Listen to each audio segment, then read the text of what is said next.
It's been a tough time for so many of our businesses, including the most recognized and the iconic businesses here in the Motor City. Grace Keros joins us now, American Coney Island. Hey, Grace, how are you? I hope things are better from the last time we talked to you. Things are a lot better, but I can't see you. Am I supposed to see you?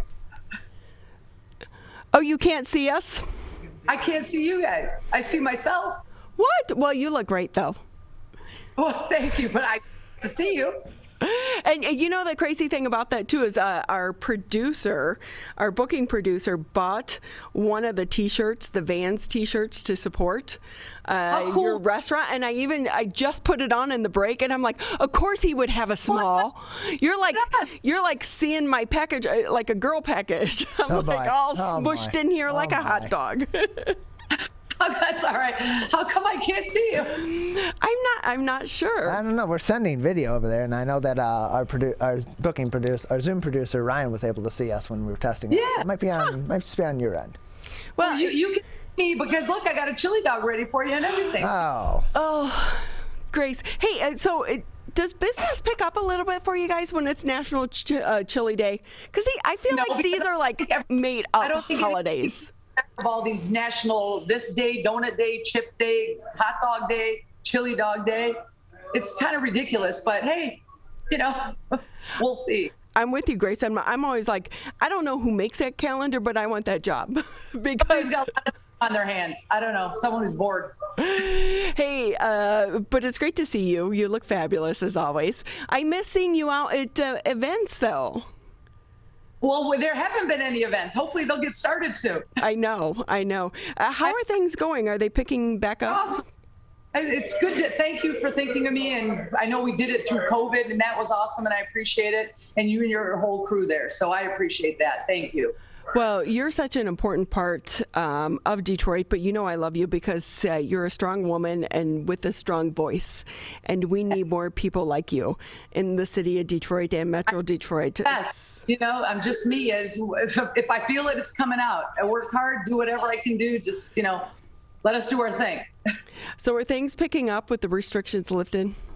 Yeah, it's busy. You're not seeing office people or business people because they're not down here. I mean, they don't have to come downtown. They don't have to be in their offices, even though some of these offices and corporations and companies are saying, oh, yeah, they're not. They're bringing people back hit or miss once every so often, and they're giving them the option. And, I guess I get that, but that affects a downtown business, a restaurant, coffee shop, anybody.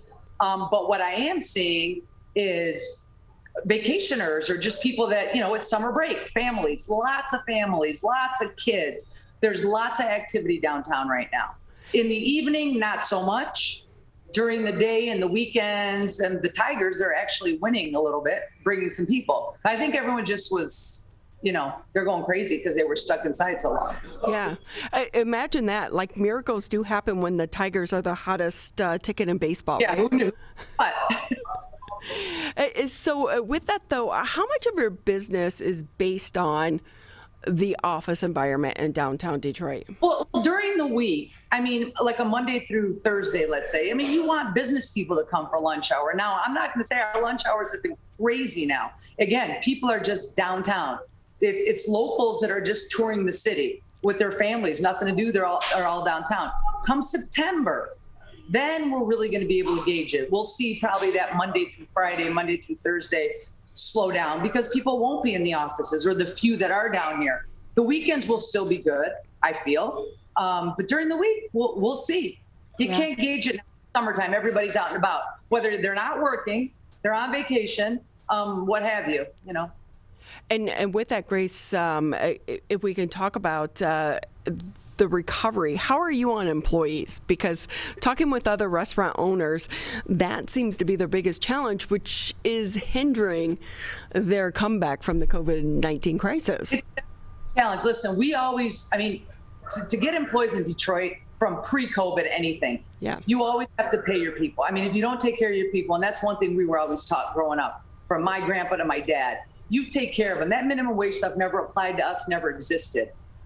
So, and that's a lot of people don't realize that. And I'm not saying everybody's paying low wages or they're not, but I know what we've been doing. So to get someone downtown to work initially, or in an evening especially, was always challenging. But we did. You pay your people, you take care of them. They're like family. So I have my tried and trues are back. I need a few extra that I need some filler positions. And it's very, very hard because people are choosing to stay on the unemployment. I mean, I'm selling hot dogs. I'm not selling, $40 steaks and, $200 bottles of wine.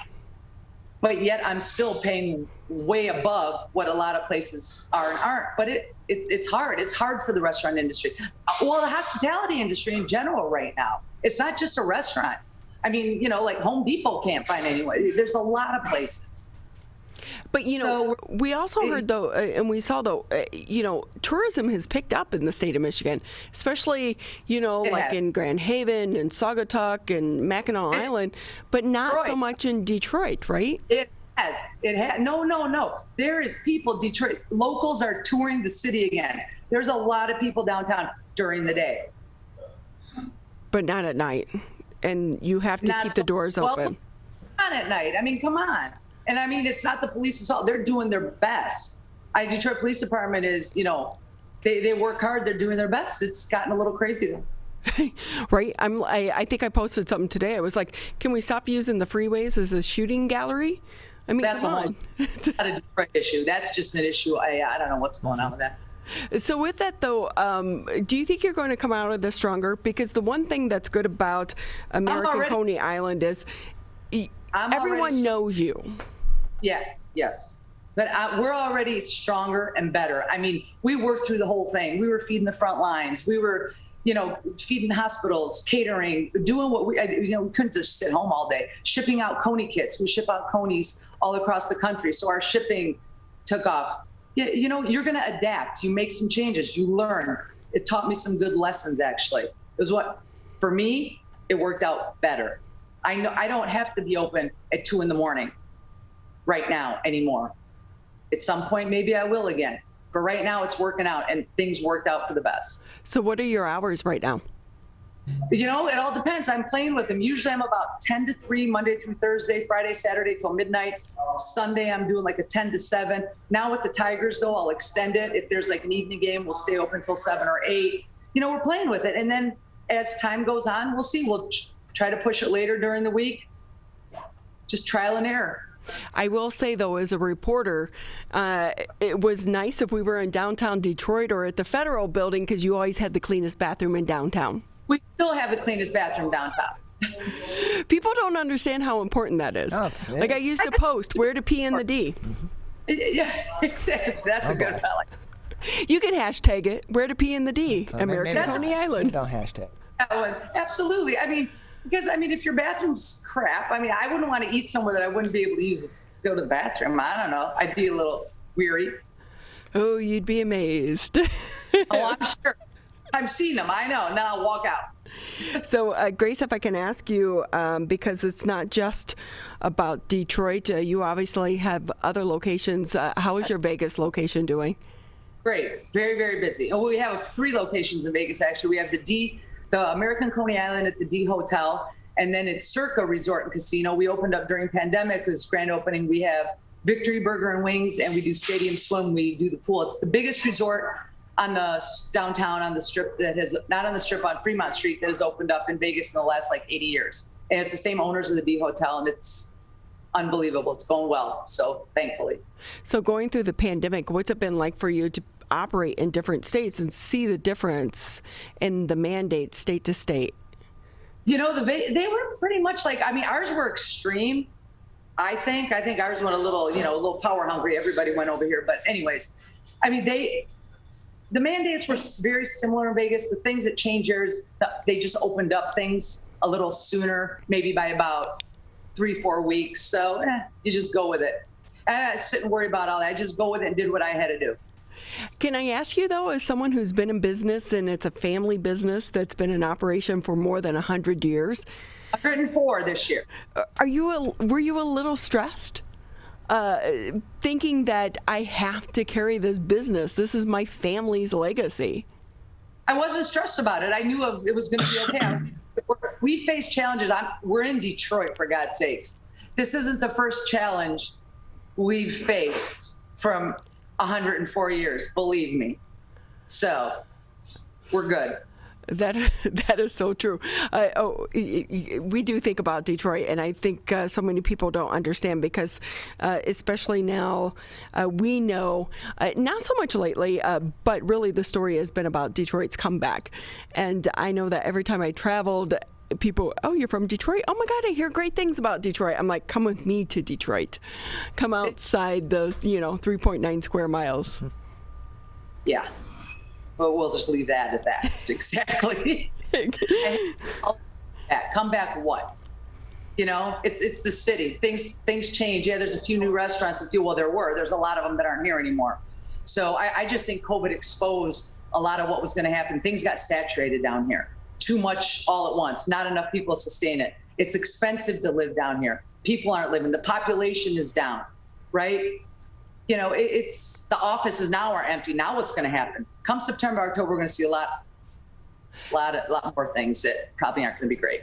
That's really going to be interesting at that point in time, especially if so many of these businesses allow people to, even if you continue to be remote 2 days, 3 days, that's a huge impact. It is. I mean, you need business people down here to fill these office spaces, and they're not. They're not here. And, so we wait and see.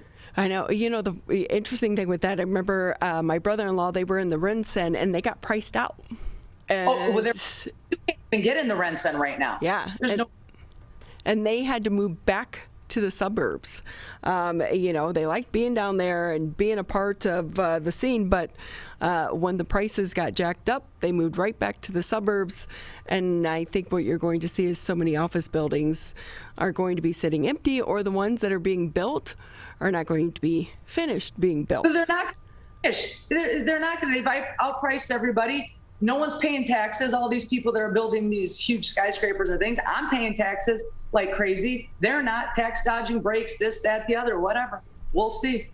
So with that, Grace, can I ask, talk a little bit about the team up with some of the organizations that have tried to help the restaurants through the area? Because the good thing, you have been here for more than 100 years. You have such a well-known name and a well-known reputation. And Van Shoes, how did that come about? The shoes you can't get, by the way. I think Larry, our producer, was lucky enough to get the shirt. Yeah. It's like $30. Yeah. Sold out like in record time. They were doing a thing to help businesses in general, not just restaurants, but businesses. And, they reached out to us and said, you're iconic in Detroit. We know of you, all this. We'd like to, send us like a video. Tell us a little bit of your story. So my brother and I did this video, and we send it on to them as they wanted, and we got a call a few days later saying, we really want to feature you on this Foot the Bill, and we want to make a shoe for you and a T-shirt, and net proceeds go back to you, on and on and on. And that's pretty much how it happened. And has it been successful for you? Did you get more recognition and more sales? Sold out. Yeah, we get the net proceeds for Foot the Bill. They send it right to you. Really? Yes. Whoever thought that a Coney dog and shoes would be so popular? Well, it's American Coney Island, Ronnie. What are you talking about? That's not nice. Come on. Hey, tell me you at least got a pair of the shoes, right? Sold out. You can't get a shoe or a T-shirt.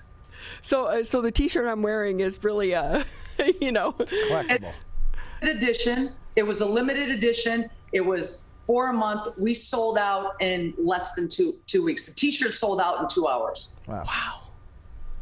Wow. So did you get a pair of the shoes? I hope. Well, I did. I bought them. I bought all my employees' shoes. I bought my family's shoes. Yes. No way. That's so cool. Do you have them on now? I want to see them. What do they look like? Every day. I have a different pair of shoes today. Grace Keros with us here on the MegaCast. She, of course, is the owner of the American Coney Island in downtown Detroit. And with that, Grace, just another minute or two, because I know you guys have to get busy for what. I got to do it, right. What hopefully is a busy, lunch hour. And I will say to anyone who knows, Grace does all the you are such the face, and you never turn down an interview. But I will say too, when you go into American Coney Island, she's there. Oh, yeah. I had friends, they were here from Belgium, and we went in, and, he was like, I just need to go to this American Coney Island. I don't know. And I'm like, oh, Grace. And we go in, and Grace is there. You made his day. Every day, open and close. I am here. And if I'm not here, I'm probably at the Vegas store. So I am here. Hey, it's just how you have to take care of business. If you need help at the Vegas station, like let's say December, I'll be your sidekick. Exactly. Grace, it's great to have you on. This is one of my last days, so I'm excited to have you on because I'll stop in and we'll talk later about some of the things we going on. But I will say, you guys have been, and Grace especially has been such a huge, huge supporter of important journalists such as Charlie LaDuff. We love Charlie, and he's vital to Detroit and keeping his voice going, but he can only do that because of people like you. And so we need to all of you have been good to you. And we're all friends also, but we have this relationship because through the years, whether helping us promote or anything that needed to get out, or me to tell my story, my concern, you've all been there, and that means a lot. I have support, and I feel it, and I know it. So thank you, Ronnie. Wow, and with that, Coney kits, they're like a hot item right now. How can people get them? AmericanConeyIsland.com. You just go on there, you push the order button. We're connected through Goldbelly. It'll take you to that. You order. We ship out every Monday. You get it in 2 to 3 days. That's how many sales have you been doing off of those? A lot. Believe it. Let's go crazy. I would never think to ship a Coney kit. That's so awesome. Well, see, there you go. Grace, we love you, and we love having you, and thank you for your time, and we hope continued success there. And we won't say it. I will. As a matter of fact, I have a meeting in Detroit tomorrow. So I'll swing by before the meeting. Sounds good.